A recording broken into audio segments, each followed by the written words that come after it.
Before we begin, tell me, where in the world are you watching from, and what time has found you? The most terrifying prophecies hidden in Lovecraft's stories were never spoken by priests or delivered by messiahs. They came instead in fragments, half-understood symbols, collapsing dreams, whispers from beneath ice or sea. Not warnings, not even predictions. They were records, already written, awaiting the moment when someone, perhaps you, would finally understand them. These aren't the kind of prophecies that offer choices. In Lovecraft's world, to know what's coming is to lose the ability to act. The future isn't changed by knowledge, it's sealed by it. He wove these revelations carefully through his stories, not with fire and thunder, but with silence, with unearthed tablets and fading journals. What they reveal isn't just that something terrible is coming, it's that it was always coming, and that, by reading, you've already taken your place inside it. Consider this carefully. Lovecraft never gives us a final vision. No explosion, no end, just alignment, awakening, return. Tonight, we begin with ancient texts that don't predict, they uncover. We'll follow them through dead cities, fractured dreams, and impossible timelines. We'll examine the way knowledge itself collapses once it sees too far. And by the end, perhaps we'll see the real horror. The prophecy wasn't meant for the characters. It was meant for us. Let's begin.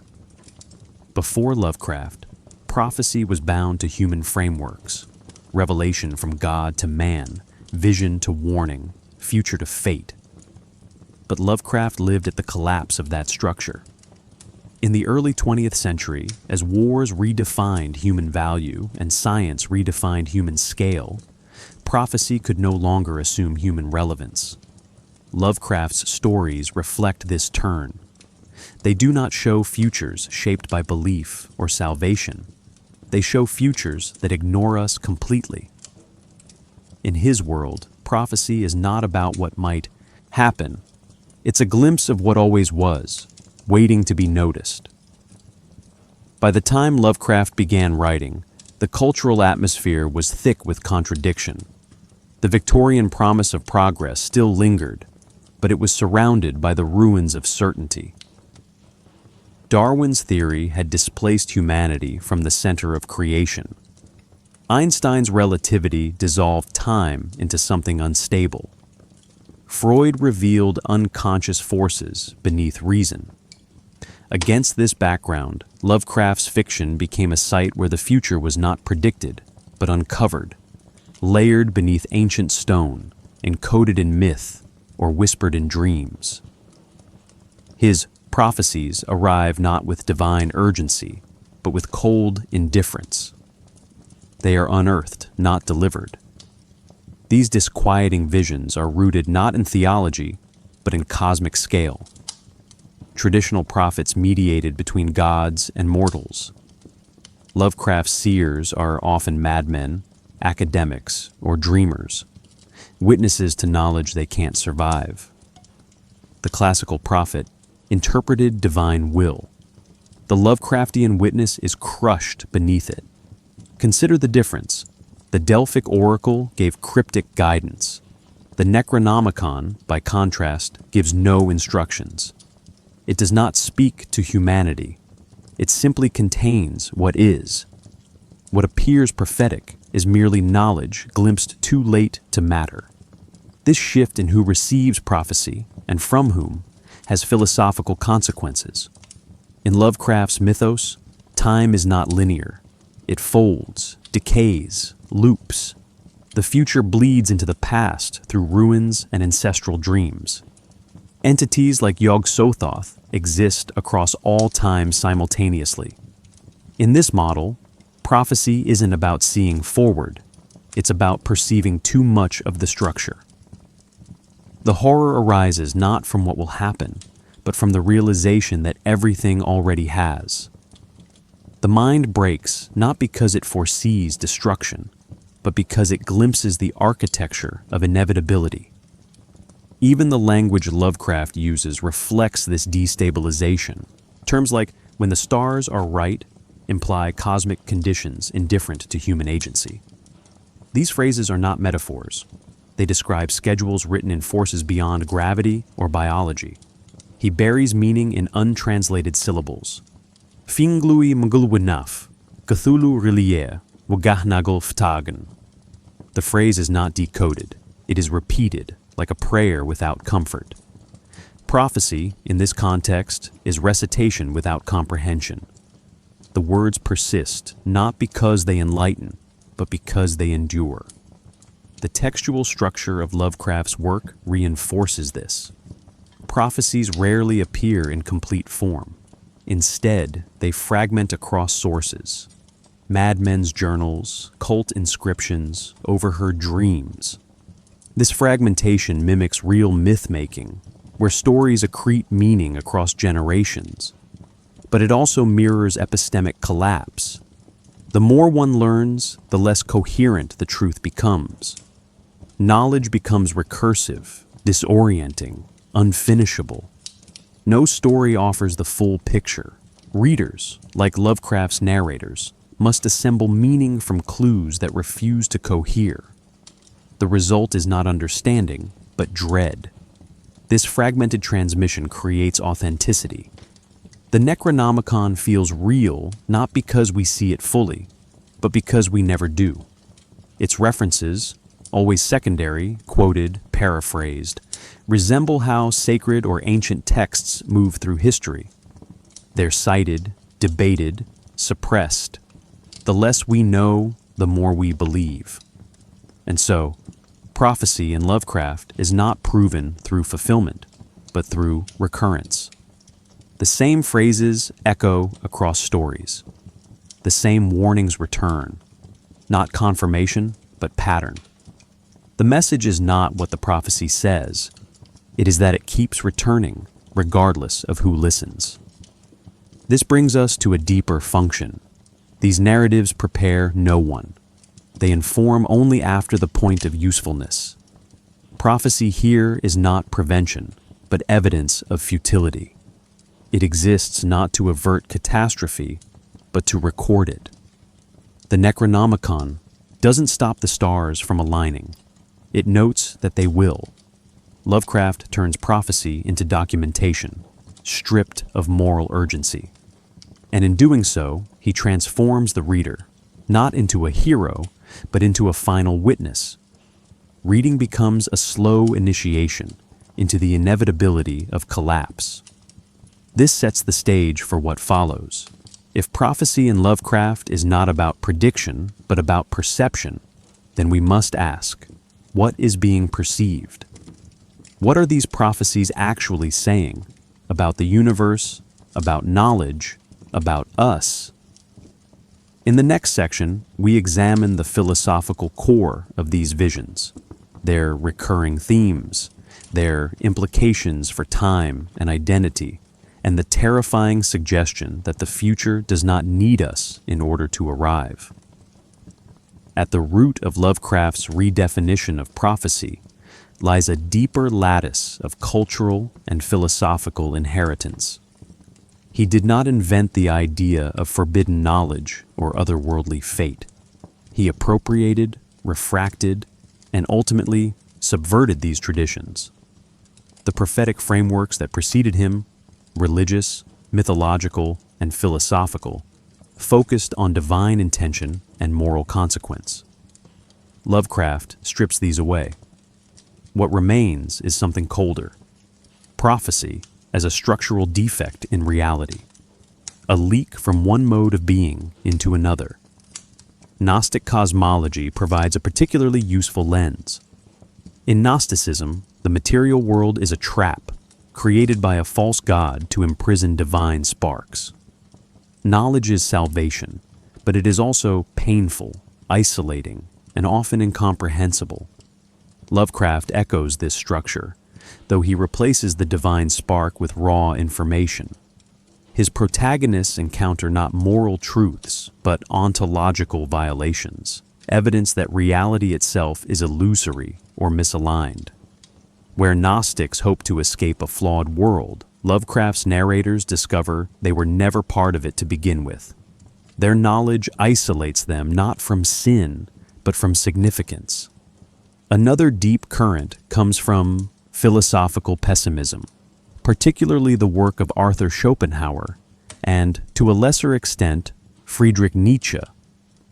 Schopenhauer's vision of a blind, striving will at the heart of existence bears eerie resemblance to Lovecraft's cosmology, a universe driven not by reason or purpose, but by endless, unconscious motion. In this light, prophecy becomes not insight, but evidence of this purposeless machinery.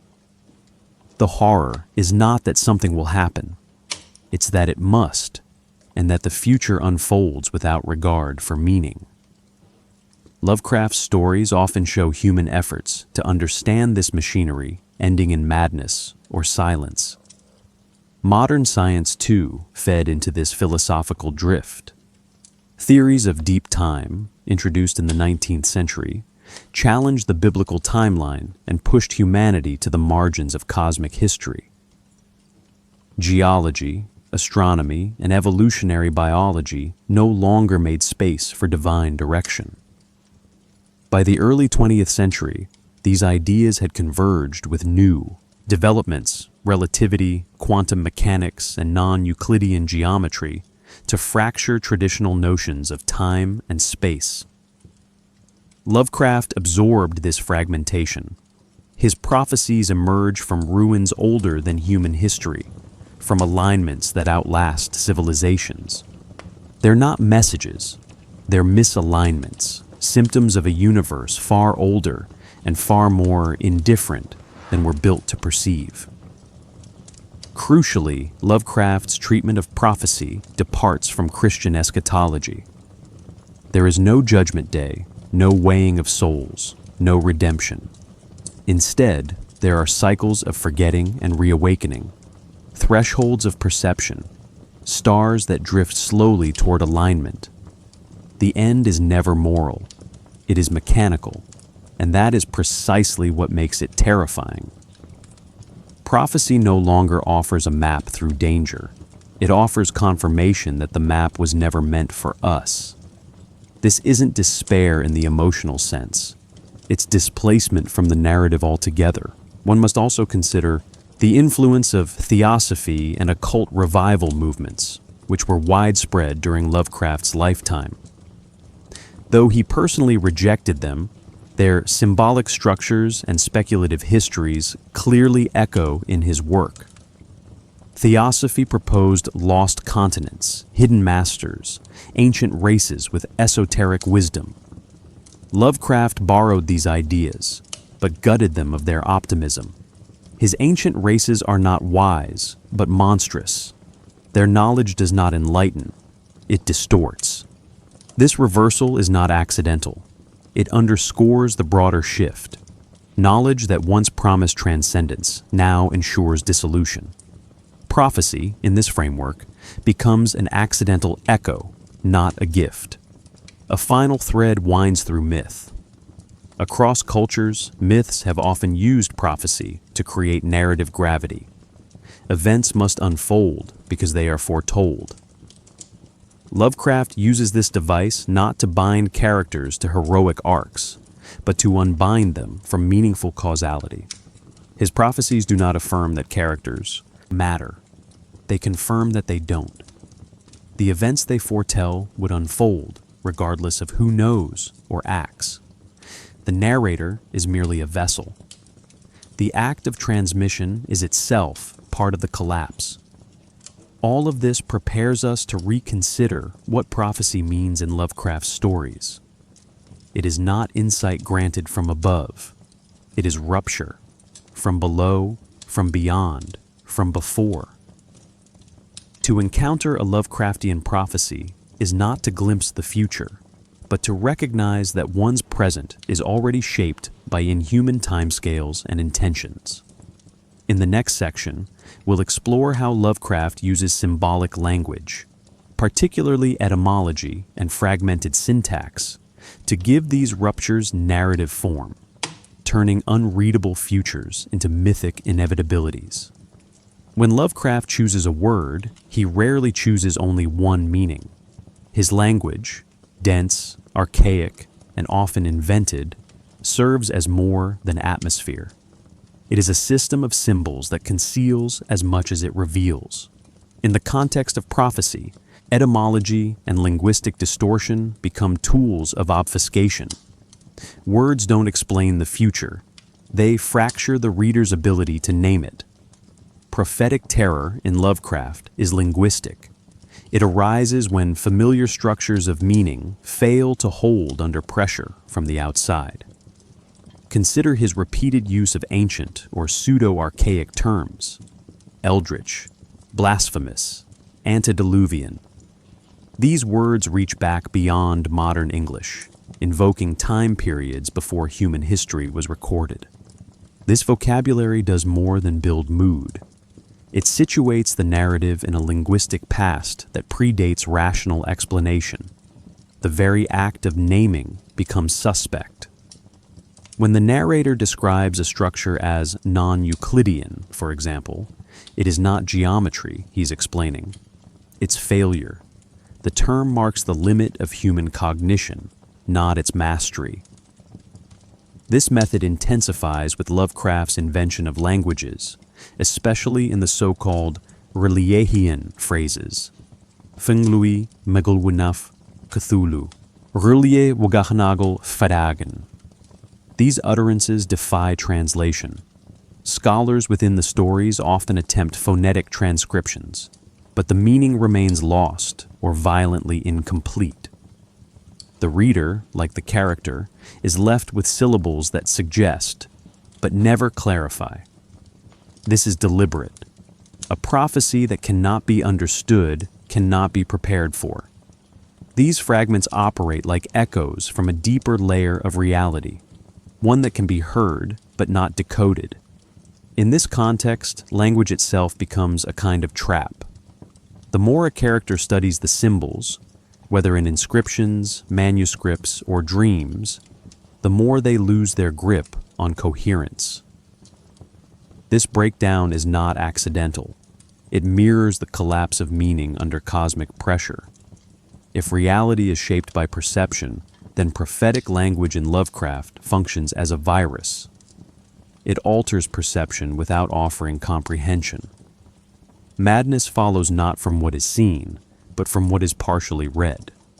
Lovecraft also weaponizes silence. Prophetic texts in his fiction are often censored, fragmented, or redacted. The Necronomicon is never quoted at length. It is described, paraphrased, or hinted at. Passages are said to be unspeakable or untranslatable. This isn't just literary technique, it's structural implication. The future, in these stories, cannot be spoken because it cannot be held within the frame of language. Its shape destabilizes syntax. The limits of grammar become the limits of reality. What lies beyond them is not mystery, it's collapse. The recurrence of specific phrases across multiple stories suggests ritual rather than narrative. When the stars are right is not an event, it is a condition. This phrase, stripped of details, appears in different stories with the same weight. It is a prophecy without a date, a signal of inevitability rather than timing.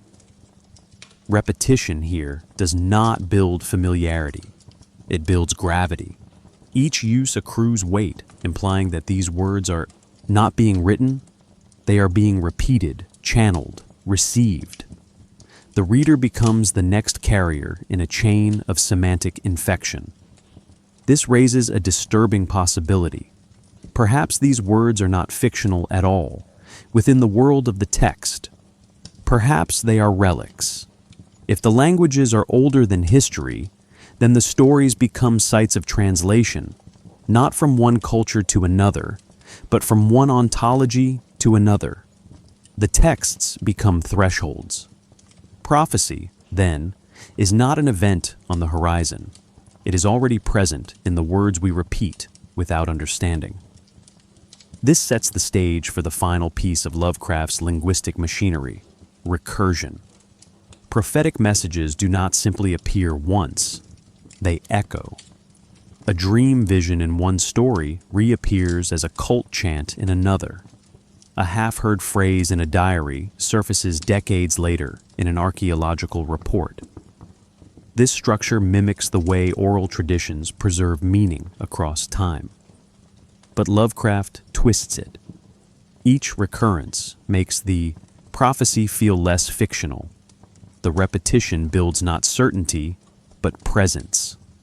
The reader begins to suspect that they are not reading a story. They are intercepting a signal. This ultimately is what gives Lovecraft's prophecies their staying power. They do not promise a future event. They reveal that something has already happened, or is always happening, and that language itself may be how it spreads. In the next section, we will examine how this symbolic structure interacts with myth-making and narrative framing, allowing these fractured prophecies to gain the texture of authenticity despite their fictional origins. Myth lends credibility to prophecy, even when it is fabricated. Lovecraft understood this instinctively. Rather than placing his prophecies in the mouths of seers, he embedded them in documents, texts, carvings, chants, and dreams. This narrative strategy allowed him to construct a body of fictional knowledge that mimics the feel of historical record. Through deliberate layering of source, transmission, and retelling, he generates the illusion that the reader is not being told a story, but discovering a truth already known by others long before. This technique draws from established myth-making practices. Ancient cultures rooted their prophecies in epic cycles and sacred texts. By framing a prediction as a rediscovered artifact or fragment, they created a sense of inherited truth. Lovecraft updates this method for a secular age. His myths aren't moral or heroic, they are observational. The knowledge isn't sacred, it's contaminated. The characters don't receive revelations. They stumble upon them in archives, tombs, or genealogies. Prophecy becomes something left behind, not given. It lingers like radiation rather than scripture. Authenticity in Lovecraft arises from textual complexity. The Necronomicon, for instance, is never quoted directly in full. Instead, it is summarized, mentioned, contradicted, banned, and excerpted across multiple stories. This refusal to centralize the text mirrors the way real historical documents behave, fragmentary, disputed, refracted through commentary. The Necronomicon feels real because we never see it whole. Its prophetic power stems not from content, but from consistency. Its presence across narratives gives it the weight of a recurring truth, even though its origin is entirely fictional. He also mimics scholarly language to establish credibility. Characters often refer to translations, footnotes, marginalia, or conflicting versions. This scholarly scaffolding positions the narrative as part of a larger, obscured corpus. The reader is encouraged to treat the story not as invention, but as evidence. This creates a dissonant reading experience. One navigates fiction using the expectations of nonfiction. Prophecy becomes not a plot device, but a field of study, one the reader is now silently engaged in. Another crucial element is the use of competing interpretations. Within Lovecraft's world, there is rarely consensus. Some characters believe the texts are symbolic. Others insist they are literal. Some interpret dreams as delusions, others as transmissions. This plurality of voices mirrors real-world mythologies, where meaning is debated and uncertain. It also ensures that the prophecy can never be fully resolved. This is intentional. Lovecraft uses ambiguity to maintain tension. If the future were clear, it could be denied or embraced. Instead, it remains suspended, unconfirmed, but inescapable. Even geography becomes part of this mythic scaffolding. Locations like Arlier, Arkham, and the Plateau of Leng recur across stories, forming a kind of shadow map. Each place contains its own version of the prophecy: buried architecture, unreadable inscriptions, half-decayed warnings. The repetition isn't redundancy, it's cumulative. Each echo reinforces the sense of a vast, hidden structure beneath the visible world. As in oral, tradition, meaning accrues not from isolated events, but from pattern. Myth validates prophecy by making it spatial, not just temporal. By structuring his work in this way, Lovecraft ensures that the future always feels near, but never present. Prophecies in his stories are never fulfilled. They're approaching. The ritual fails. The stars are almost aligned. The dream is interrupted. This narrative deferral is not a flaw. It is the engine of dread. The audience is left in a state of permanent anticipation. The prophecy is not an event. It is a condition. And the reader, having been exposed, is now within it. This brings us to a final observation. Lovecraft's mythos doesn't ask to be believed. It only asks to be encountered. His prophecies are not persuasive. They are contagious. Once read, they linger. And once you've seen the signs in one story, you begin to see them in others. The narrative folds back on itself. Each fragment becomes a relic. Each relic, a warning. The myth has already been built. The reader simply steps into it. What then are these prophecies truly pointing toward? Not a single apocalypse, but a pattern of collapse. Personal, epistemic, civilizational. In the next section, we will move from origin to function. What do these prophecies actually say? What concepts do they carry? And what does it mean when understanding itself becomes a form of doom? Cosmic horror begins where meaning ends. In Lovecraft's universe, prophecy is not a call to prepare.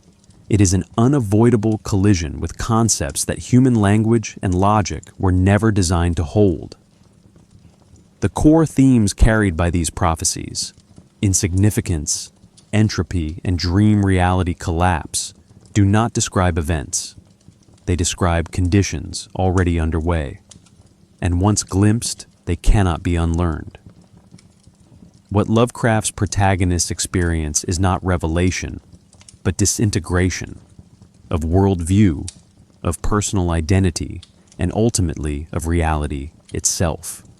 Human insignificance is the most consistent theme across Lovecraft's work. His prophecies do not place humanity at the center. They erase the center entirely. In The Whisperer in Darkness, the narrator discovers that extraterrestrial beings have been present on Earth for centuries, trading with human cults. Their indifference is more horrifying than hostility. It is not malevolence, the story implies. It is disregard. This becomes central to Lovecraftian prophecy. The terrifying truth is not that something is coming for us, but that something vast is unfolding that does not care whether we exist or not. The prophecy, then, is not about us. It merely passes through us. Entropy forms the second pillar of these visions. In The Shadow Out of Time, the protagonist's consciousness is displaced across vast stretches of prehistory and post-history. He glimpses the rise and fall of countless species and civilizations, none of which endure. The implication is devastating. Even knowledge cannot resist decay. Prophetic visions in this framework do not preserve, they deteriorate. What little is passed down is corrupted, misunderstood, or buried. Entropy does not just erase matter, it erodes meaning. Thus, the more prophetic insight a character gains, the more unstable the narrative becomes. The future, like memory, begins to dissolve. Dream reality collapse completes this triad. Lovecraft frequently blurs the boundary between waking life and dream logic, not to mystify, but to destabilize. In The Dreams in the Witch House, Walter Gilman's visions may be dreams, hallucinations, or incursions from another dimension. The ambiguity is never resolved.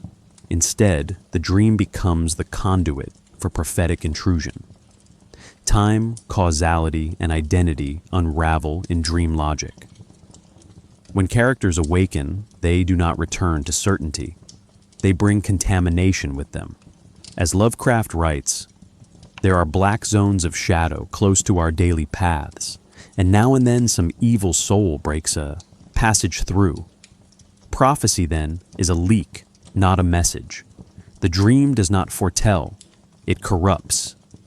These themes converge in the figure of Yog-Sothoth, who knows all time and exists at every point simultaneously. This entity collapses past, present, and future into a single totality. Any contact with Yog-Sothoth is inherently prophetic, but not in a linear sense. In the Dunwich horror, the offspring of Yog-Sothoth manifests a future that has already occurred.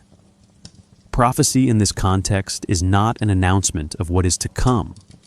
It is an encounter with the evidence that it has already happened, just not from our perspective. Lovecraft's universe is not governed by chronological sequence. It is built from superimposed timelines, and prophecy is what happens when they intersect. Significantly, these prophetic concepts bypass moral structures entirely. In traditional prophecy, knowledge is a tool for ethical decision-making. In Lovecraft, knowledge is corrosive. To understand the future is to lose the present. In The Call of Cthulhu, the narrator gradually pieces together scattered evidence, dreams, cult activity, archaeological findings, until he realizes that the return of an ancient god is not only possible, but inevitable. "The most merciful thing in the world," he writes, "is the inability of the human mind to correlate all its contents." This is a reversal of the prophetic tradition. Ignorance is not a barrier to salvation. It is the last defense against collapse. The horror here is subtle but irreversible. Understanding leads not to preparation, but to paralysis. In these stories, knowledge does not give characters power. It removes their ability to act. This is especially evident in At the Mountains of Madness, where the narrator chooses to suppress what he has discovered, not out of selfishness, but from the belief that humanity is not ready to confront it. Prophecy is thus reimagined as a kind of epistemic burden. The future cannot be stopped, only withheld, and even that is temporary. What these core concepts reveal is a vision of reality in which human agency, linear time, and stable identity are illusions. Prophecy, in this framework, is not a warning, but a structural glitch, evidence that we are seeing too much of a universe not built for us. And this glimpse, however brief, is enough to destabilize every framework we depend on.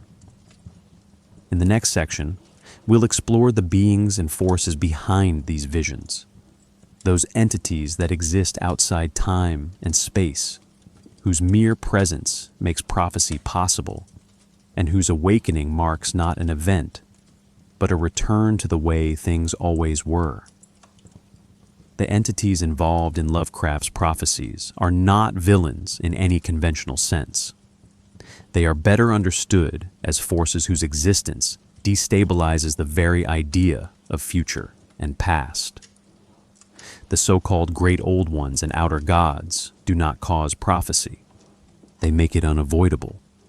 Their presence compresses time, warps, causality, and exposes humanity to scales of existence it cannot interpret. Prophecy emerges as a side effect of proximity. When these beings are sensed through dreams, ruins, or ritual, the future leaks backward, not as vision, but as pressure. Cthulhu is often mistaken for a messianic figure, but that reading collapses under scrutiny. He does not arrive to conquer or judge. He resumes. His famous condition, dead but dreaming, suggests dormancy, not absence. The prophecy of his return is not a countdown. It is a statement of cosmic rhythm. When the stars align, the conditions that suppress him fail. This alignment has nothing to do with humanity. It is gravitational, mathematical, inevitable. Cthulhu's awakening matters only because we happen to exist nearby when it occurs. Other great old ones function similarly. Hastur's presence manifests as contamination of thought rather than physical invasion. In texts attributed to him, prophecy takes the form of obsession, phrases that repeat, symbols that recur, names that refuse to stay buried. There is no clear moment of fulfillment. Instead, the future expresses itself through cultural decay. Plays are banned, cities are abandoned, minds fracture. The prophecy does not announce an arrival. It confirms a corrosion already underway. The outer gods extend this logic further. Yog-Sothoth is not merely associated with prophecy. It is prophecy in total form. Existing at all points in time simultaneously, Yog-Sothoth collapses sequence itself. In encounters with it, characters do not see what will happen. They see what is happening everywhere at once. This produces not foresight, but overload. The mind cannot prioritize meaning when every outcome is equally present. Prophecy becomes indistinguishable from total knowledge, and total knowledge proves incompatible with human cognition. Azathoth represents a different, more disturbing extreme. As the blind, mindless center of the universe, it negates the entire concept of foresight. If reality itself is the accidental dream of a senseless god, then prophecy has no direction at all. Events do not unfold toward purpose. They simply occur until they don't. References to Azathoth suggest that all alignments, awakenings, and returns are incidental. The future exists, but it means nothing. This renders prophecy not false, but irrelevant. Knowing what comes next offers no leverage. Dreamland entities complicate this further. Figures encountered in dreams, ghouls, gods, and nameless guides, operate in a realm where time behaves differently. In these spaces, characters receive information they cannot situate chronologically. A dream might reveal something ancient that has not yet occurred, or something future that has already decayed. Dreams become relay points, not messages. The prophecy is not delivered, it is picked up, like static on a damaged receiver. What unites all these forces is indifference. None of them address humanity directly. Cultists and scholars mistake proximity for attention. They believe rituals summon or appease. The stories suggest otherwise. The entities do not respond. They persist. Prophecy, in this light, is a misunderstanding, a human attempt to narrativize forces that do not operate within narrative at all. The future is not planned. It is patterned. And those patterns do not include us as participants. This reframes the role of prophecy entirely. It is not a bridge between present and future. It is evidence that the future is already intersecting with the present, regardless of our readiness. The entities are not messengers. They are conditions. Their existence ensures that fragments of what comes next will surface early, incompletely, and destructively. In the next section, We will examine how humans respond to this exposure, why madness becomes the dominant outcome, and how the attempt to interpret prophecy often accelerates the very collapse it seems to warn against. Madness in Lovecraft is not a plot device. It is the natural consequence of contact with prophetic information. When humans intersect with the knowledge encoded in dreams, manuscripts, ruins, or rituals, they do not merely react emotionally. They experience structural failure. The mind is not designed to process events outside of causality, time outside of sequence, or existence outside of purpose. Lovecraft's characters rarely scream and flee. Instead, they write, obsess, and vanish. Madness is not a break. It is a form of reception. This is most visible in the Call of Cthulhu, where dreams shared across continents act as a broadcast, a mass prophetic disturbance. Sensitive individuals, artists, poets, and the mentally unstable begin sketching shapes they've never seen, muttering syllables they do not understand. These are not hallucinations. They are emissions from Relia, where Cthulhu stirs. What matters is the form. The message does not arrive as language or logic. It arrives as pressure, distortion, nightmare. The content of the prophecy is less important than its effect. To dream, it is to be touched by it. The same principle governs encounters with texts. In the Dunwich Horror, Wilbur Whateley seeks the Necronomicon not to learn, but to align ritual knowledge with inhuman biology. His madness is not sudden. It is methodical. He understands more than anyone else, and it is that understanding that deforms him. Likewise, the professors who uncovered the truth about his parentage recoil not from the grotesque, but from the implications. Their minds remain intact, but their perception of the world has been irreversibly altered. This is a subtler madness, quiet, internal, undetectable, but complete. Dreams operate as vectors for these changes. In the dreams in the witch house, the protagonist is exposed not through direct contact, but through proximity to an intersection of planes. The dreams that follow become prophetic transmissions. He sees places he cannot have visited. He speaks languages he has never learned. This is not psychosis in the clinical sense. It is ontological invasion. The dream space becomes a corridor through which non-human futures pass into the human mind. The dreams are not symbolic. They are events in themselves. The role of scholars in these stories is crucial. They are the most vulnerable, not because they are unstable, but because they are willing to pursue meaning at all costs. At the Mountains of Madness, the geologists and biologists arrive equipped with tools of rational inquiry. But what they uncover, the remains of pre-human architecture, the murals of the elder things, does not violate logic. It renders logic irrelevant.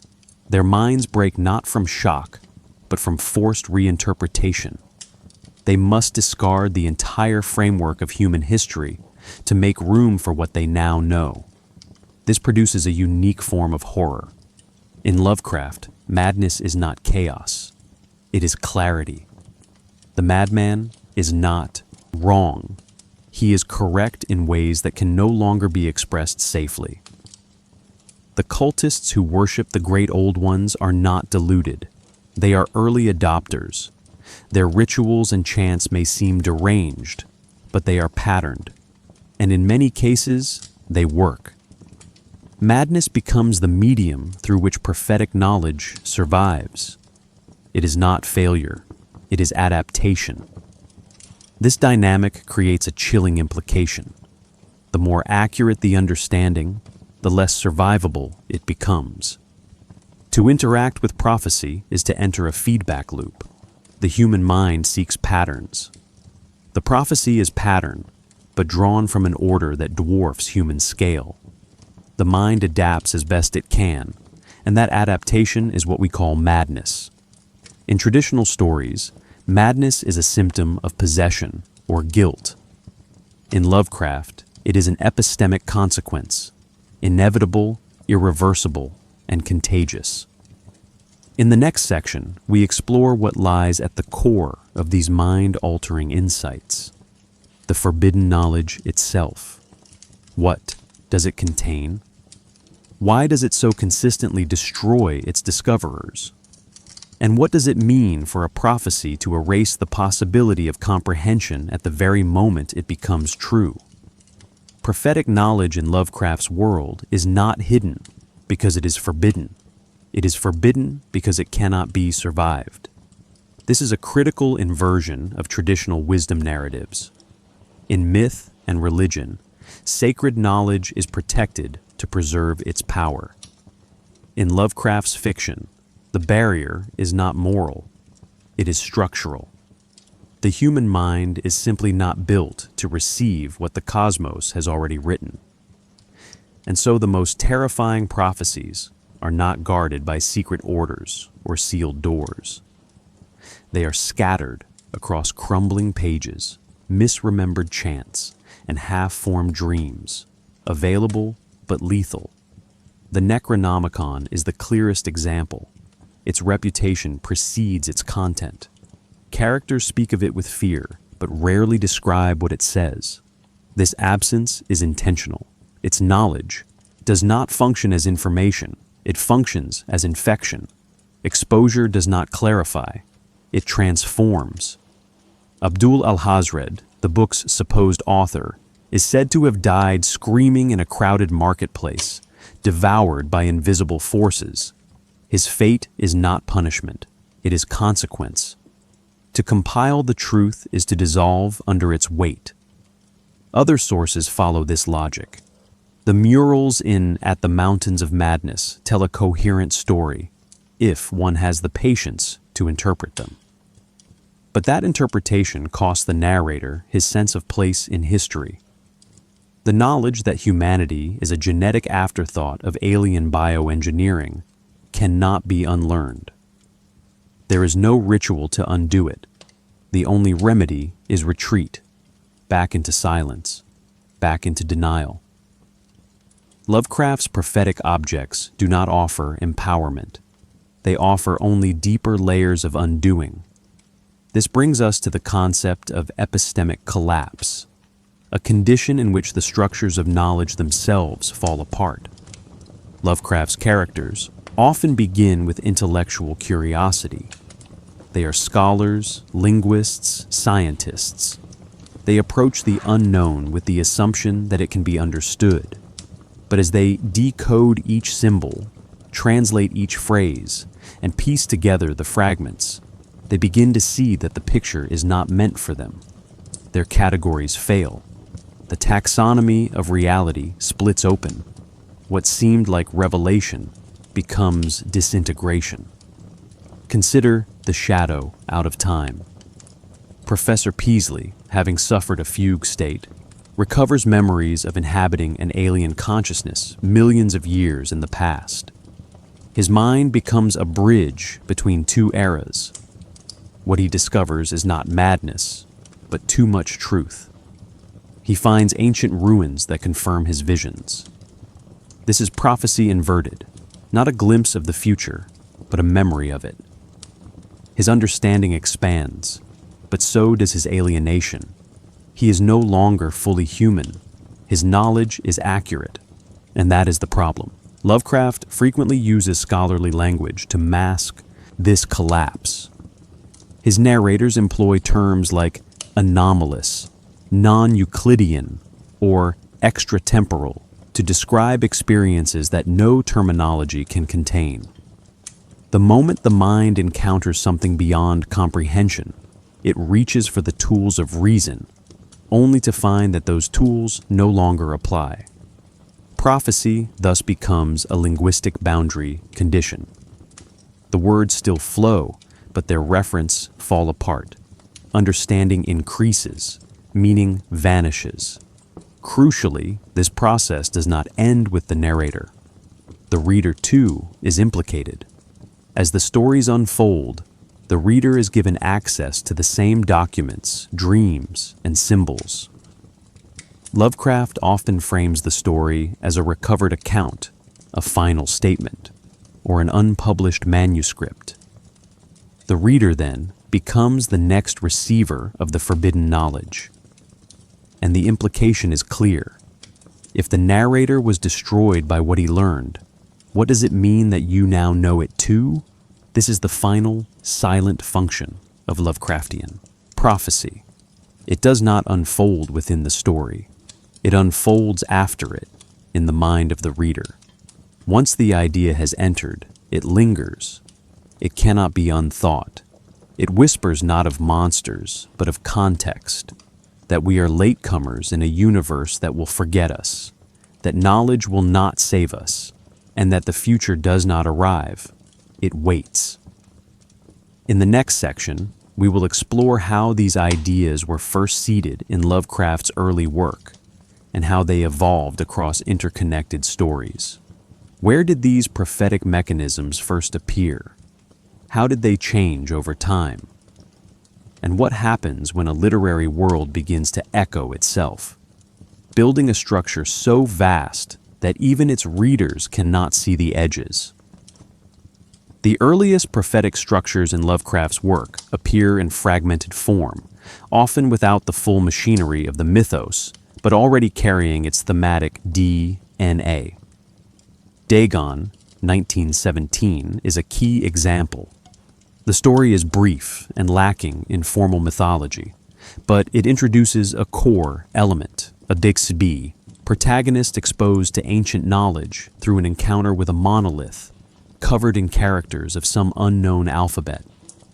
He dreams of a monstrous god rising from the sea, yet the narrative ends not with confrontation, but with anticipation. God, that hand, the window, the window! These closing words suggest not a completed prophecy, but a personal future that remains partially occluded. The horror is not in what happens, but in the certainty that something will. This early structure, dream, fragment, breakdown, becomes a recurring template. In the statement of Randolph Carter, 1919, the prophecy is not cosmic, but epistemic. Carter's companion descends into a necropolis and makes contact with a voice that declares, "You fool, Warren is dead." This moment reframes the entire narrative. The voice from below has been speaking all along, and Carter, like the reader, has misunderstood the structure of the encounter. The revelation arrives not as a vision of the future, but as a shift in narrative perspective. Prophecy here is spatial rather than temporal. The dead do not foretell. They speak from underneath. This story marks a shift in Lovecraft's prophetic logic, moving from simple dread to layered misdirection and structural inversion. The stories begin to echo each other in the 1920s, forming the groundwork of a shared mythos. In The Nameless City, 1921, the narrator discovers an ancient underground ruin filled with hieroglyphs and murals that depict a non-human civilization. He translates enough to understand their history and their eventual retreat beneath the earth. What he doesn't expect is their reawakening. The prophecy is buried in the architecture. He reads it as history. Only too late does he understand it as a countdown. "I heard it and knew that it was the end," he says, before the text abruptly cuts off. Lovecraft positions prophecy not in spoken vision, but in misread archaeology. The horror lies in the narrator's failure to realize that he is part of the timeline he thinks he is only studying. Intertextuality strengthens this effect. The Call of Cthulhu, 1926, overtly references earlier motifs, but reconfigures them into a global framework. Dreams are shared across continents. Cults surface in Greenland, Louisiana, and the South Pacific. The phrase, "when the stars are right," recurs throughout the testimonies, aligning disparate accounts into one inevitable future. What seems like coincidence becomes convergence. The text functions as a mosaic of near-prophetic fragments, each insignificant alone, but devastating in some. The narrator insists he must publish his account and then destroy it, stating, "I have looked upon all that the universe has to hold of horror." The prophecy is now fully mythologized, structured, repeated, and crucially postponed. Lovecraft's evolution is not linear, but recursive. Later stories loop back to earlier ideas with greater sophistication. The Shadow. Over Innsmouth, 1931, for instance, replaces textual prophecy with genealogical prophecy. The narrator gradually realizes he is part of the very lineage he is investigating. His transformation is not punishment, it is inheritance. The future was already written in his blood. "I shall dwell amidst wonder and glory forever," he writes, in a tone far from terror. Prophecy here turns inward. It is biological, not symbolic, and it suggests a shift from resistance to acceptance. The horror becomes participatory. The layering of stories, symbols, and timelines allows Lovecraft's fictional world to behave like a prophetic system itself. Recurring locations: Arkham, Miskatonic, R'lyeh. Recurring texts: Necronomicon, Minnekadic manuscripts, and recurring events, dream disturbances, ancient awakenings, create a sense of inevitability. Even without a central narrative, the mythos begins to feel cyclical. This is intentional. Lovecraft's world is not a series of stories. It is a structure of recurrences. Prophecy, in this structure, is not about telling the future. It is about recognizing the pattern. This pattern expands across authors. Lovecraft's correspondents, August Derleth, Clark Ashton Smith, Robert E. Howard, begin incorporating his symbols into their own fiction. The mythos becomes collaborative. Prophecies begin to appear not just across texts, but across writers. The system gains complexity and density. With each iteration, the prophecy deepens. Not because new information is added, but because the reader becomes increasingly complicit. The reader has seen this phrase before. They remember this city, this chant, this symbol. The future is no longer something that arrives. It is something that repeats. The next section will explore how these recurrences are dramatized in two major stories, The Call of Cthulhu and At the Mountains of Madness. These case studies reveal how Lovecraft perfected his technique, how he used layered documentation, unreliable narrators, and fractured timelines to make prophecy feel less like prediction and more like memory, misfiled in the present. In The Call of Cthulhu, 1926, Lovecraft constructed his most meticulously layered example of prophetic architecture. The story is not simply a narrative. It is an accumulation of documents, voices, fragments, and echoes. The central prophecy is never stated outright. It emerges slowly through overlapping testimonies, misaligned timelines, and disturbing recurrences. What begins as a scholarly investigation into a dead professor's papers becomes a confrontation with a cosmic inevitability, the return of Cthulhu, whose reawakening is neither prevented nor fully realized, only delayed. The structure of the story reinforces its prophetic theme. The narrator, Francis Thurston, inherits the notes of his grand uncle, Professor Angel. These notes include dream reports from an artist, cultist testimonies from a New Orleans police raid, and a bas relief, whose non-human geometry defies artistic explanation. Each piece alone is incoherent. Together, they form a mosaic of approaching dread. The reader assembles the prophecy alongside Thurston, but crucially, no single voice claims authority. This is not a sermon.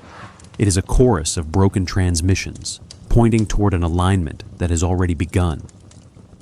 Cthulhu himself functions not as a character, but as a pressure. He never speaks. He does not act with intention. His rise is conditional. The stars were right, and R'lyeh momentarily surfaced. The sailors who encounter him are destroyed or driven insane. The surviving witness describes the event in fragmented language. A mountain walked or stumbled. This sentence is central. It does not explain, it registers. The prophetic horror is not in what Cthulhu does. It is in the impossibility of fitting his existence into grammar. The prophecy becomes real. At the exact moment, it becomes unspeakable. The story also introduces a critical idea, distributed prophecy. No single dreamer sees the full vision. Instead, there is a global disturbance. Across the world, sensitive individuals draw the same symbols, murmur the same phrases. These are not coordinated. They are spontaneous, suggesting a broadcast from beneath reality. The implication is clear. The prophecy is not an encoded message awaiting translation. It is a phenomenon like radiation or gravity. One does not interpret it. One succumbs. Lovecraft also exploits temporal uncertainty. The events of the story have already happened by the time the narrator reads about them. The brief surfacing of R'lyeh has passed, but its effects, disturbances in dreams, cult resurgences, whispered phrases, continue. This creates a suspended timeline. The event is over, but the prophecy is not. It repeats in new forms. The knowledge cannot be suppressed. As the narrator realizes, I shall never sleep calmly again when I think of the horrors that lurk ceaselessly behind life. Prophecy, here, is not foresight. It is aftershock. Finally, the story implicates the reader. The narrator's final dilemma, whether to publish the account or destroy it, transfers the burden of knowledge. By writing the story down, he spreads the prophecy further. By reading it, we inherit it. This is Lovecraft's most subtle move. The act of reading becomes a ritual of reception.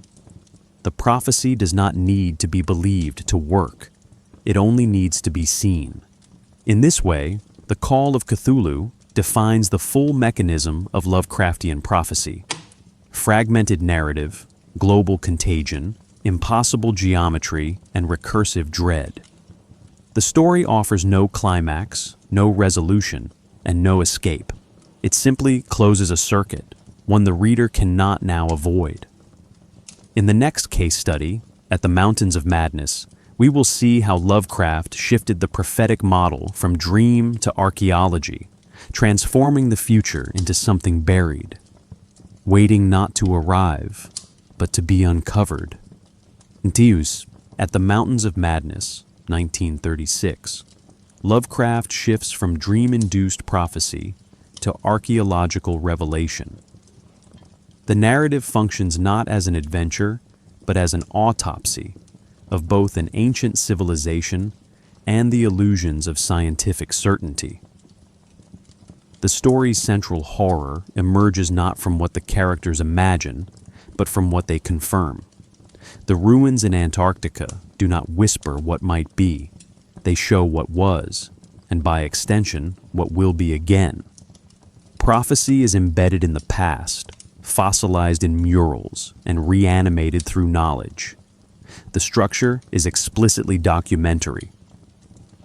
The narrator, a geologist from Miskatonic University, recounts a doomed Antarctic expedition. Initially confident in his rational methods, he gradually uncovers evidence of an ancient pre-human race, the Elder Things, whose technology, biology, and culture surpass human understanding. Their history, depicted on the walls of an abandoned city, reveals a planetary timeline in which humans appear only at the very end, and only as a byproduct.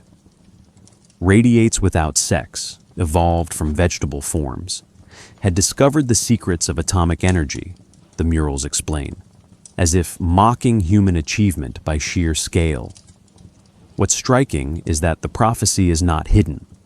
It is displayed openly in stone. The problem is interpretation. The narrator decodes the murals only after irreversible events begin unfolding. The deeper they explore, the more their comprehension accelerates, but so does their danger. The Necronomicon had warned of this region. Dreams had hinted at ancient activity, but it is the empirical evidence, footprints, fossils, and wall carvings, that ultimately overwhelms them. Prophecy here functions not as a prediction, but as a recovered record of recurrence. This collapse of temporal categories defines the story's tension. The city is ancient, but not abandoned. The architecture is alien, but eerily familiar. Shoggoths, bioengineered servants of the elder things, still survive in the depths. Their presence reframes the prophecy. The past is not finished. It has only been dormant. The narrator comes to understand that what they thought was dead has waited, not for resurrection, but for recognition. The primal white jelly, he calls the Shoggoth, a thing with eyes forming and reforming, as if the prophecy has shapeshifted to match the fears of the present. The narrator's response is not confrontation, but retreat. Unlike traditional heroes, he seeks silence. He urges that no further expeditions return. His knowledge does not empower, it disables. He has seen the depth of the timeline, and it has voided human exceptionalism. This is what makes the prophecy in this story so potent. It does not describe a coming cataclysm. It shows that the cataclysm has already happened many times before, and will again. The only new variable is whether we recognize our place in that cycle. There is also a key narrative inversion. The Aao murals, depicting wars with the Migo, the rebellion of the Shoggoths, the Long Retreat, are historical documents, yet they function as prophecy. They reveal a pattern of collapse and resurgence. The elder things once ruled, then fell. The Shoggoths once served, then rose. Each layer of civilization rests atop another, destined to decay. The implication is chilling. Prophecy in this world is not an exception. It is the rule. In this sense, At the Mountains of Madness completes the arc begun in the Call of Cthulhu. If that story framed prophecy as dream fragment and cosmic signal, Mountains frames it as material trace. Together, they form a dyad, one scattered, one structured, one mythic, one scientific, but both point to the same outcome, irrelevance of the human story.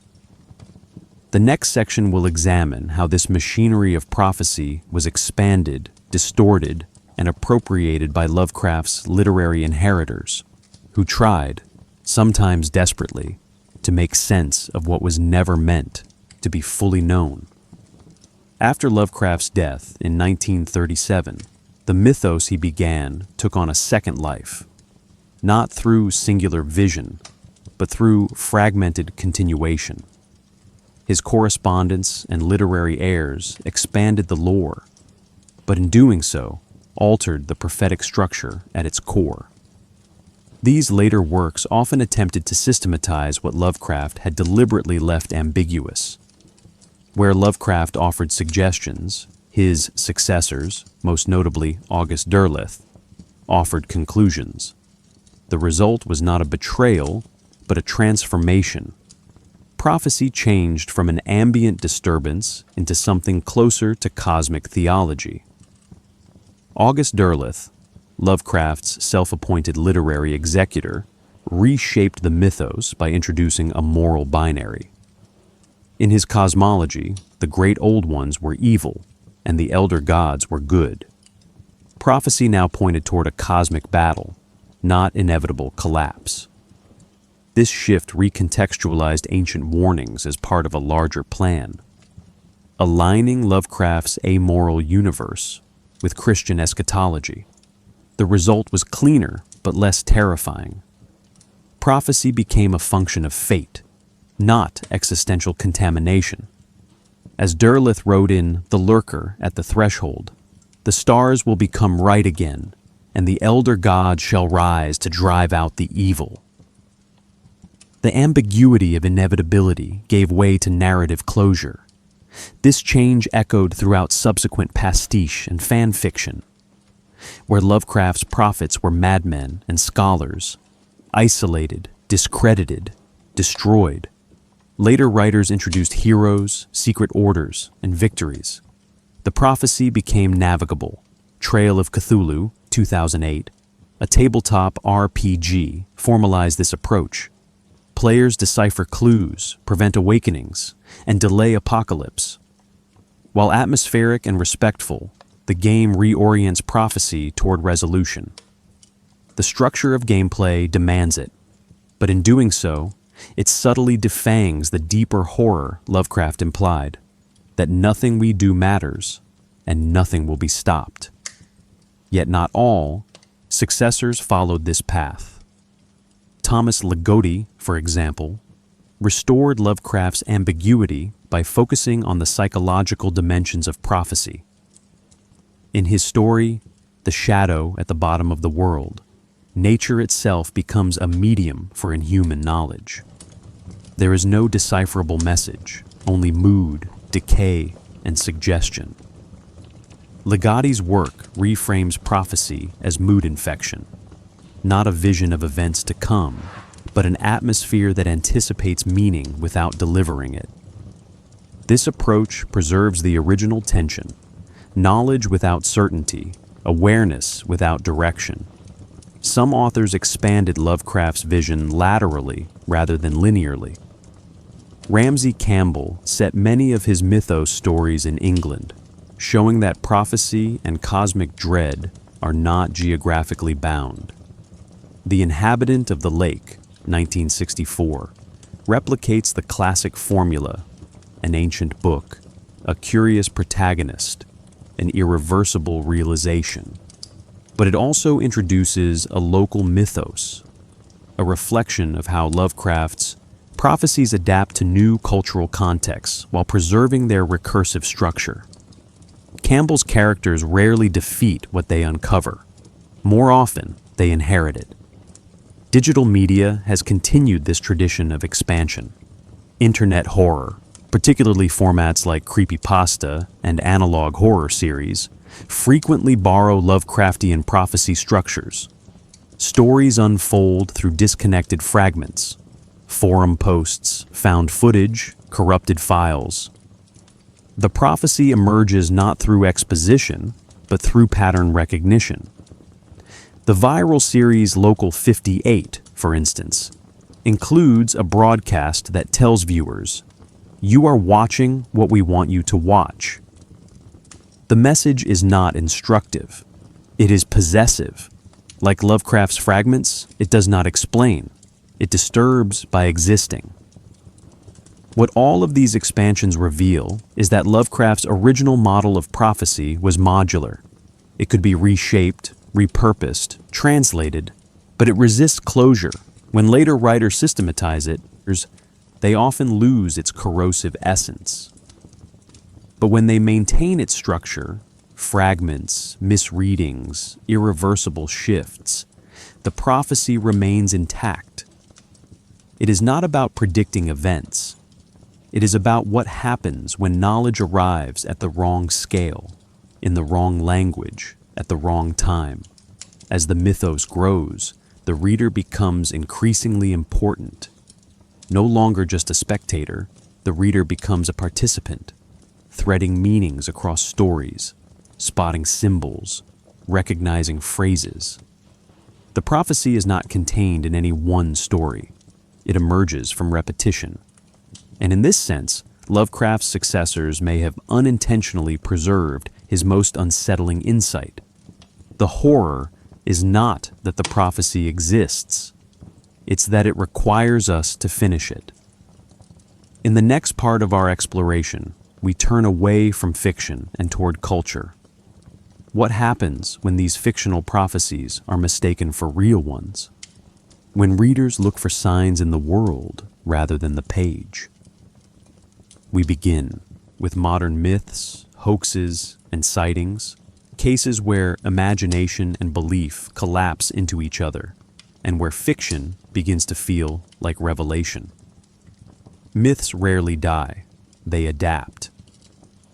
Lovecraft's fictional prophecies, though designed as literary devices, have drifted into urban legend, internet hoax, and fringe belief.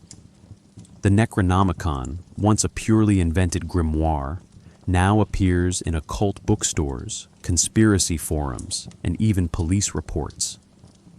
People claim to have found copies, seen rituals, or glimpsed its influence in world events.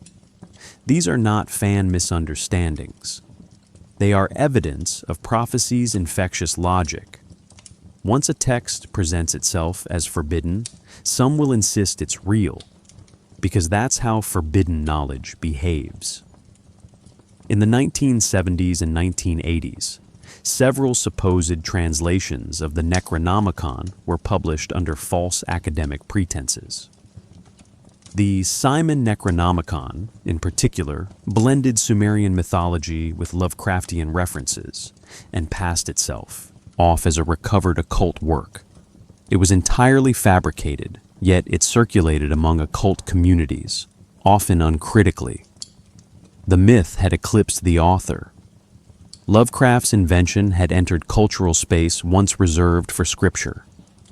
Its prophetic warnings of awakening gods, doomed civilizations, and mind-breaking truths were no longer metaphors. They were instructions for those willing to believe. Digital culture accelerated this process. On message boards like 4chan, Reddit, and Creepypasta, stories circulated of haunted texts, forbidden links, and symbols that cause disturbing dreams. ARGs, alternate reality games like The Sun Vanished, or Local 58 adopted Lovecraftian prophecy structures, fragmented information, hidden authors, dream interference, and unconfirmable cosmic events. The audience participates not by watching, but by connecting the clues. The horror emerges not from what is shown, but from what is never explained. The more one investigates, the deeper the structure seems to go. This is not a narrative. It is a trap. Sightings of supposed Lovecraftian entities are reported with the seriousness once reserved for UFOs. Deep-sea footage is annotated with whispers of Cthulhu. Satellite images of Antarctica are combed for signs of ancient architecture.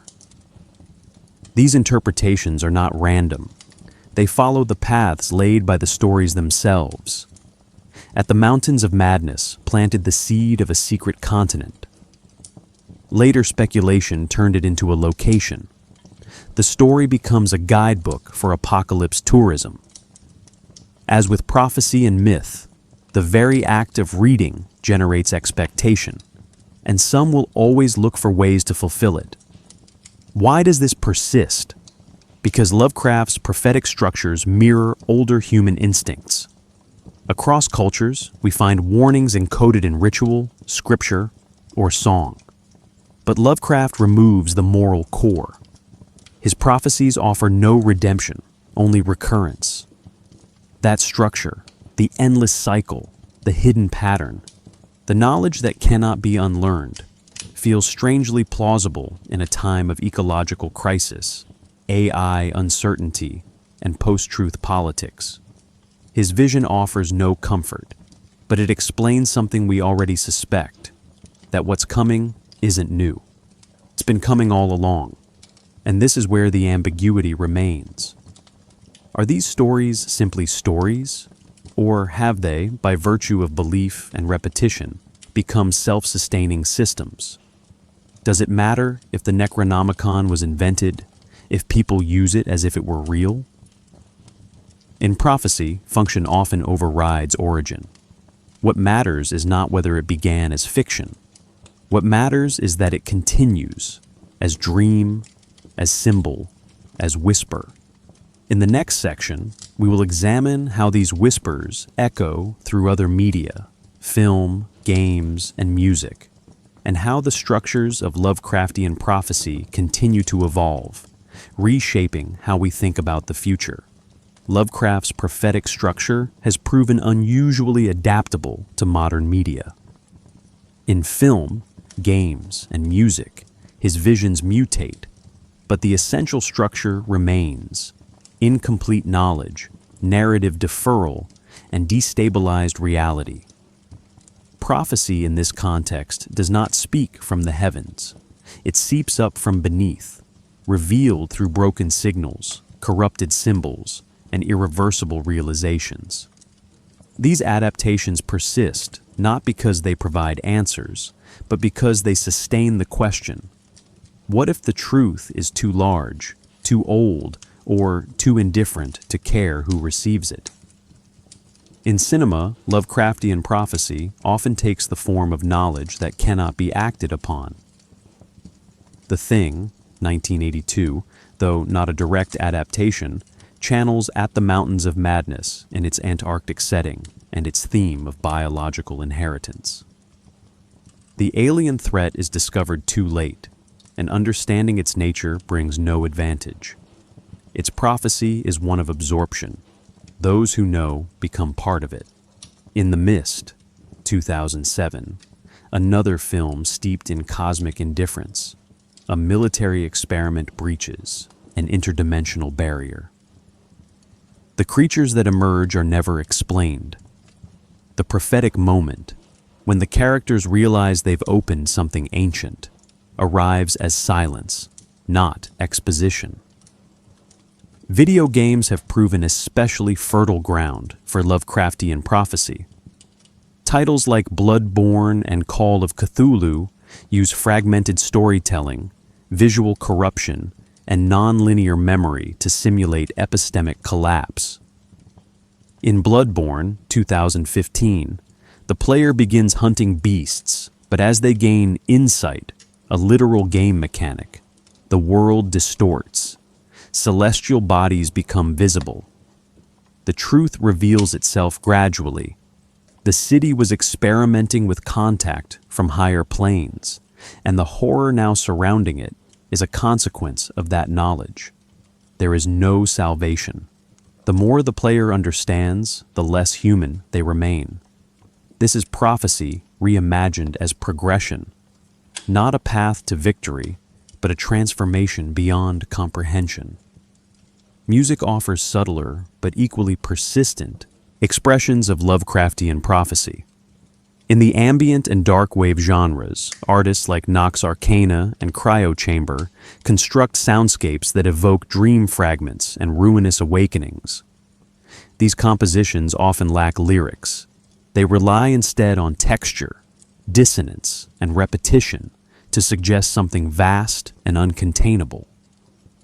The music does not tell a story. It generates a condition, much like Lovecraft's prophecies.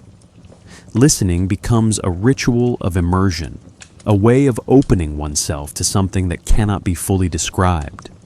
Even mainstream media experiments with Lovecraftian elements. Annihilation, 2018, adapted from Jeff Vandermeer's novel, presents a shimmer that alters biology, memory, and identity. The characters receive visions, imperfect, symbolic, incomplete. These visions do not clarify the threat. They are the threat. In this world, prophecy does not inform. It transforms. This return to Lovecraft's original model, where knowing is erasure, not enlightenment, marks a shift away from traditional horror tropes and toward a deeper unease. That the future is not something to avoid, but something we've already entered without noticing. Why do these themes persist so effectively across media? Because prophecy in Lovecraft is never just about what comes next. It is about how fragile the present really is. His stories dismantle assumptions about time, identity, knowledge, and media that seek to replicate that effect must do the same. Film uses visual distortion. Games fragment narrative structure. Music removes semantic content entirely. The message is consistent. The prophecy is not a vision to be decoded. It is an atmosphere that alters the participant. This adaptability reveals something enduring about Lovecraft's vision. His prophecy resists closure. Each retelling, each interpretation, each adaptation adds a layer, but never reaches the core. There is no origin to explain, no conclusion to resolve. That's why it continues. And that's why the next section will shift focus, from media to meaning.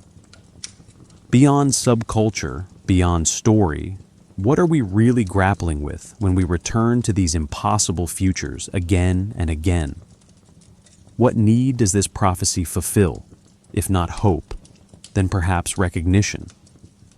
Academic and subcultural appropriations of Lovecraft's prophetic mythology have reshaped how his work is understood, not just as fiction, but as a living system of thought. What began as cosmic horror has evolved into a philosophical toolkit, a source of aesthetic identity, and, for some, a metaphysical template. The prophecy that was never meant to be believed has become something worse, taken seriously, in libraries, lecture halls, fan communities, and fringe belief systems. Each of these appropriations interprets Lovecraft's warnings in different ways, but all of them sustain the same underlying question. What happens when we treat myth as information? In academia, Lovecraft has undergone a profound reevaluation. Once dismissed as pulp, he is now studied as a theorist of the posthuman condition. Scholars in speculative realism and object-oriented ontology, such as Graham Harman and Eugene Thacker, engage directly with his vision of an indifferent universe. For them, Lovecraft's gods are not metaphors. They are ontological arguments. Yog-Sothoth, Thacker writes, is not a monster, but a model of inaccessible knowledge. In this reading, Lovecraft's prophecies do not point toward future events. They point toward conceptual limits, what cannot be known, what cannot be named. This academic turn reframes prophecy as epistemology, not narrative. Parallel to this, subcultures have transformed Lovecraftian motifs into identity markers. Symbols like the yellow sign or the elder thing glyph appear on tattoos, clothing, and fan art. Tabletop RPGs like Call of Cthulhu create social rituals around deciphering prophetic texts, hunting cults, and confronting sanity. These games do not offer traditional empowerment. Players rarely win. Instead, they survive, delay, or fall. But through this repetition, a new relationship to prophecy emerges, participation without control. This mirrors Lovecraft's core message. Understanding does not equate to mastery. The player reads the signs, but cannot alter the script. In occult and esoteric circles, Lovecraft's influence has taken stranger forms.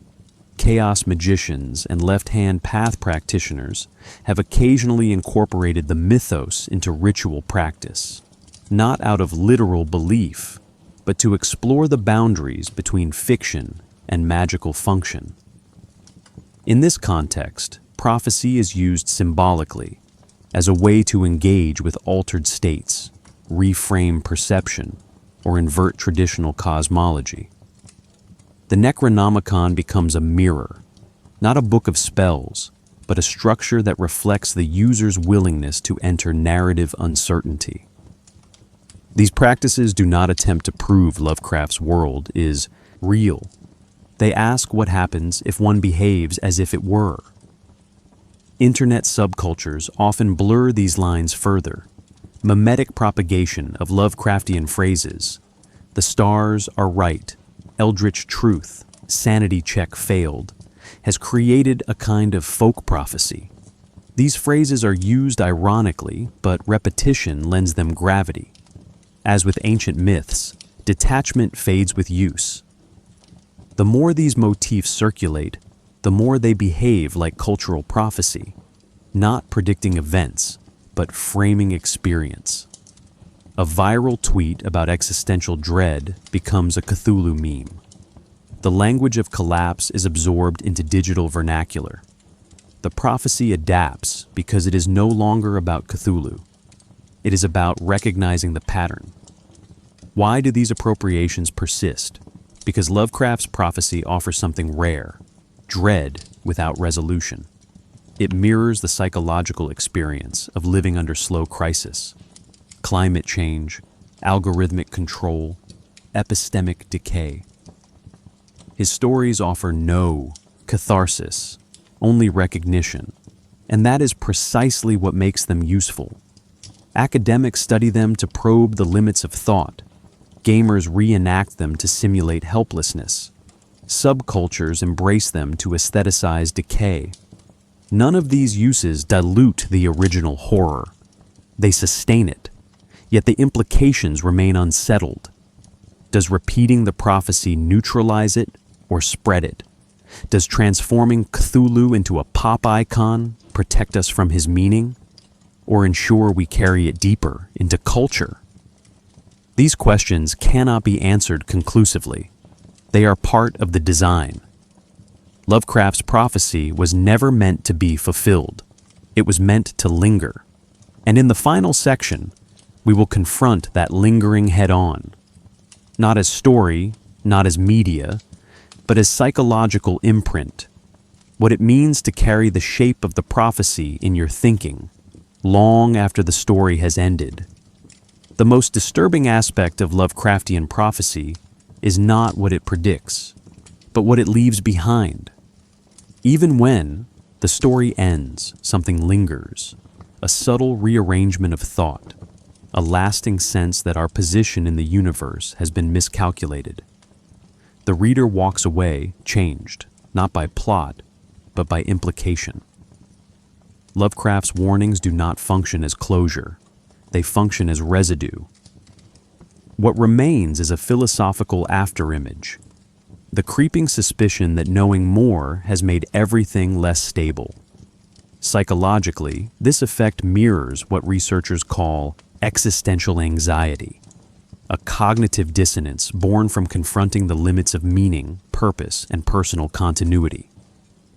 Lovecraft's stories induce this not with emotional drama, but with structural dislocation. Time fractures, language decays, identity dissolves. These are not momentary shocks. They rewire how the reader frames reality. In The Shadow Out of Time, for example, the protagonist returns from his journey across alien eons with his mind intact, but his context permanently broken. He now sees the past and future as layered, unstable, recursive. The horror is not what he saw, it's what he now believes about everything else. This enduring shift is tied to the story's refusal to resolve. Traditional narratives offer closure. Evil is vanquished. The truth is uncovered. The hero changes. Lovecraft offers none of this. His narrators are silenced, discredited, or left haunted by truths they cannot express. The color out of space ends with nothing explained. Only the land poisoned, the air heavy with implication. This refusal to answer stabilizes the sense of perpetual dread. It is not the threat of monsters that lingers, but the idea that the universe operates by logics we cannot see, let alone survive. For many readers, this creates a recursive effect. The more you reflect on Lovecraft's themes, the more plausible they become. His vision of an uncaring cosmos aligns disturbingly well with modern concerns. Climate collapse, algorithmic governance, extinction-level risks. His stories do not predict these events, but they frame the feeling of them, a sense of inevitability. of being part of a process that cannot be stopped, only noticed too late. In this way, his prophecy functions not as fiction, but as recognition. It describes the emotional texture of inhabiting a world where systems exceed comprehension. This recognition has spread far beyond literature. Philosophers like Eugene Thacker argue that Lovecraft's worldview helps articulate what it means to confront a world without us, a reality where human meaning plays no role. The horror in this framework is not just what lies beyond, it's what lies beneath our assumptions. Prophecy in this context becomes a metaphor for philosophical collapse. It's not about knowing what happens next. It's about realizing that what happens next was never about us. The final implication is deeply unsettling. Prophecy, in Lovecraft's hands, is not narrative prediction. It is structural exposure. It reveals not a single truth, but the failure of the frameworks we use to understand truth itself. Once this failure is glimpsed, it cannot be unglimpsed. That is the lasting scar. Not fear, not monsters, but doubt, embedded at the level of thought, a kind of intellectual haunting. And perhaps that is Lovecraft's most profound achievement. His stories do not end. They echo. Each fragment, each phrase, symbol, or suggestion becomes a carrier of unease. The reader, by encountering them, becomes the next vessel. The prophecy was never meant to save anyone. It was meant to spread, and it has.